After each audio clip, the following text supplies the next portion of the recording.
Bismillahirrahmanirrahim. Alhamdulillahirabbil alamin. Wassalatu wassalamu ala asrafil anbiya'i wal mursalin sayyidina Muhammadin wa ala alihi wa sahbihi ajma'in. Amma ba'd. Assalamualaikum warahmatullahi wabarakatuh. Alhamdulillah, sama-sama kita panjatkan syukur kehadirat Allah Subhanahu wa taala karena dengan limpah rahmat, nikmat iman, nikmat Islam, nikmat kesehatan, kita dapat bertemu di video saya kali ini.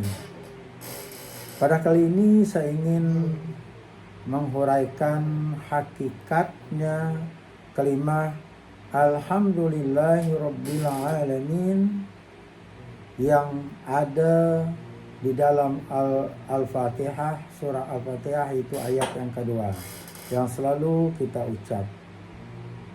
Tetapi ada sebahagiannya murid-murid saya bertanya, "Wahai Ustaz, macam mana kita akan mengetahui bahwa kita telah bersyukur kepada Allah Subhanahu wa taala? Apakah buktinya?" Jadi pada kali ini saya jawab, yaitu balik kepada ayat Alhamdulillahirabbil alamin. Maksudnya, artinya itu segala puji bagi Allah, Tuhan semesta alam. Jadi kalau kita setakat mengucap Alhamdulillahirabbil alamin, aku bersyukur kepada Allah karena telah memberi aku rezeki yang banyak, maka itu belumlah dikatakan orang itu bersyukur kepada Allah. Karena belum ada hakikat dia di sana. Nah, jadi ini harus kita paham. Banyak orang itu diberi rezeki, dapat rezeki, Alhamdulillah ya Allah, aku bersyukur kepadamu ya Allah. Dia sembahyang syukur, sujud. Maka itu belum syukur. Itu baru perbuatan bersyukur, belum hakikat bersyukur.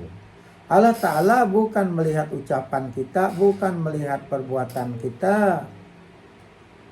Allah Ta'ala itu melihat apa yang terbisik di hati kita itu dan yang terkeluar daripada hati kita itu untuk melaksanakan tanda syukur kepada Allah Subhanahu wa taala, yaitu dengan menggunakan sebahagian rezeki kita yang diberi oleh Allah Subhanahu wa taala tadi itu untuk diberi kepada orang yang memerlukannya, orang yang susah, fakir miskin, ibu tunggal, anak yatim, orang musafir. Jadi ini, bila ini sudah kita laksanakan, kita berilah sebagian daripada harta kita itu kepada orang yang tadi itu, barulah hakikat kesyukuran kita itu terlaksana.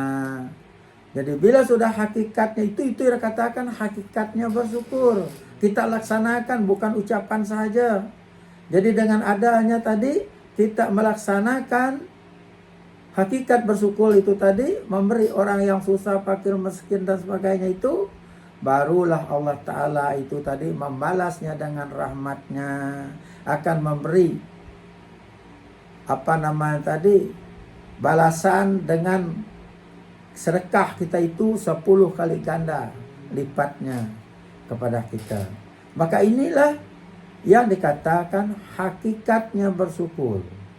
Barulah ada rahmatnya, hikmah kesyukuran kita tadi itu. Nah, jadi inilah yang dikatakan hakikat apa yang kita amalkan. Daripada itu kita harus belajar apa maksud syariat, apa maksud tarekat, apa maksud hakikat, apa maksud ma'rifat. Supaya kita melalui 4 perkara ini kita akan kenal hakikatnya Allah Subhanahu wa taala yang telah diberinya kepada kita. Itulah rahasia dalam beramal ibadat. Kalau kita sudah mengetahui hakikat sholat, hakikat puasa, hakikat zikir, hakikat wirid, hakikat haji, barulah kita mendapat rahasia Allah Subhanahu wa taala, lalu dibalas oleh Allah Subhanahu wa taala dengan rahmatnya. Karena amal ibadat kita itu tidak akan membawa kita selamat masuk ke surga. Yang membawa kita selamat masuk surga itu adalah rahmatnya Allah. Karena Nabi sendiri pernah ditanya, "Ya Rasulullah, apa yang membawa kita masuk ke surga itu? Adakah ibadat kita?" Kata Nabi, bukan. Ibadat kita, amal ibadat kita tidak ada dapat membawa kita masuk ke surga Allah, kecuali dengan rahmatnya. Nah, jadi inilah tadi, ya Rasulullah, termasuk engkau ya Rasulullah? Ya, termasuk amal ibadat aku, kecuali dengan rahmat Allah.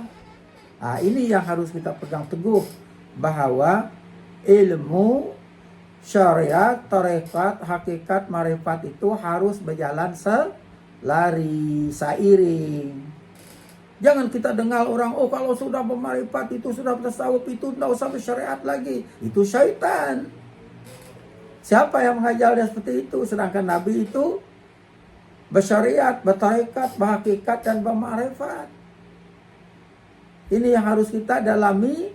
Bacalah kitab sirah Rasulullah SAW supaya kita tahu apa ilmu yang diajar oleh Rasulullah SAW selama 13 tahun sebelum Al-Quran diturunkan. Baca dalam kitab sirah Rasulullah. Yang pertama sekali ilmunya diajar oleh Allah, diajar oleh Rasulullah kepada umatnya ketika itu, para sahabat, adalah mengenal Allah. Awaluddin marifatullah. Awal-awal agama itu mengenal Allah. Dalam hadis qudsi. Ini firman Allah Subhanahu wa taala kepada Rasulullah SAW. Jadi ini harus kita paham ini. Jadi kita belajar ilmu itu, janganlah setakat kita mengenal kulitnya saja, rugi kita. Jangan takut. Orang yang benar-benar beriman kepadaku itu, kata Allah, orang yang tidak takut kepada apa sahaja melainkan aku. Ini orang yang betul-betul beriman kepada Allah Subhanahu wa taala. Kalau dia takut kepada manusia, arti dia bertuhan ke manusia. Ingat ini. Jadi orang yang betul-betul beriman kepada Allah Ta'ala itu, sedikit pun ilmunya tetap dia sampaikan. Dia tidak takut diucap orang sesat. Dia tidak takut diucap orang menyeleweng dan dihina orang dan caci orang. Dia tidak takutkan itu. Karena yang takutkannya hanya Allah. Kata Allah, inilah orang yang hambaku yang benar-benar beriman kepadaku, tidak takutkan siapapun kecuali aku. Karena orang itu yang beriman seperti itu, nikatnya seperti itu, cuma Allah saja yang takutkannya. Kalau dia takutkan orang atasan, maka dia itu bukan beriman kepada Allah, dia beriman kepada manusia, beriman kepada atasan dia. Ingat ini. Jadi sampai di sini sajalah yang saya sampaikan. Mudah-mudahan dapat memberi manfaat kepada kita semua. Sekian. Assalamualaikum warahmatullahi wabarakatuh.